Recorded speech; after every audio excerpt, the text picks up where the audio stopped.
Welcome back, guys. Today I'm going to be taking the rest of the questions from the chapter 6 fractions. Sharma questions. Okay, let's get into it. So we left off at question number 2 from exercise 6.7. Now continuing, third question. Compare the following fractions and put an appropriate sign.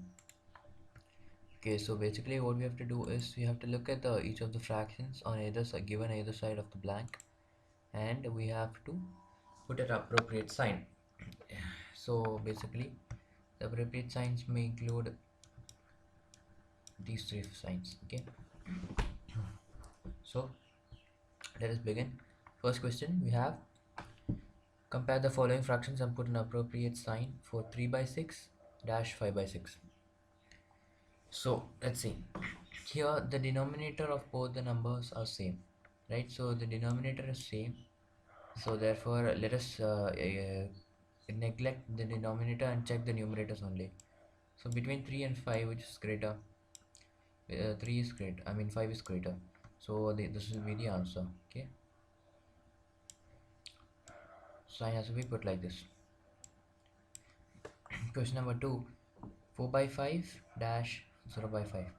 So among these two questions, now let us check. We have the same denominator, right?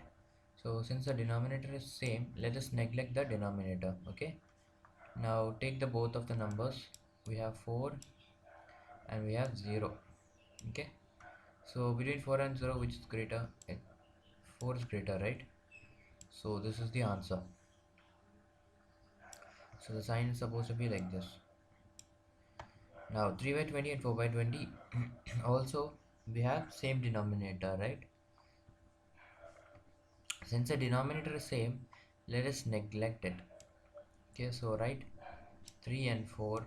Between 3 and 4, which is bigger? 4 is bigger. Okay, so therefore this will be the answer. The one having fraction having 4 on it is the greatest one. In the next question, we have the fourth question here. So 1 by 7 dash 1 by 4. In 1 by 7 and 1 by 4, we can't actually compare the two fractions because here they have a different denominators.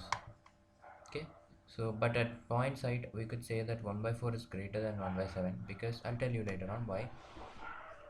Because 1 out of 4 is definitely bigger than 1 out of 7.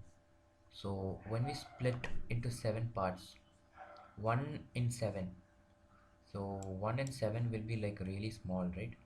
Imagine the same circle. If the circle of both the same sizes, okay, both the circles are of the same size, this one has been divided into 4 parts. Okay, and the other one has been divided into 7 parts. So we have 1, 2, 3, 4, 5, 6 and 7. Okay, so we have 7 parts here, equal parts. Imagine they are equal. So what is 1 by 7? This is 1 by 7, right? What is 1 by 4? This is 1 by 4. So technically, which is bigger? 1 by 4, right? 1 in 4 is definitely bigger than 1 in 7. So this will be the answer. Now let us look at the steps. So we know that 1 by 7 greater than 1 by 4 as 7 greater than 4. Okay, and the fraction having smaller denominator is larger. That's it. That's a basic trick you have to check. Okay, since here the numerator is same, the fraction having smaller denominator will be larger. Okay, now if the numerator is not same, so even if the numerator is not same, what you can technically do is try to make the denominator same in both the cases. How do you do that? So simply multiply 7 and 4 with its common HCF.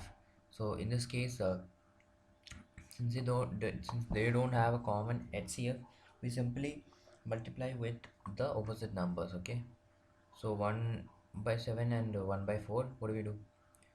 So 1 by 7 into 4 by 4 equal to 4 by 28. Okay, and 1 by 4 into 7 by 7 equal to 7 by 28. So which is bigger? This is bigger, right? 7 by 28 is bigger than 4 by 28 because 7 is greater than 4. Okay, and so 1 by 4 is the bigger fraction. Okay,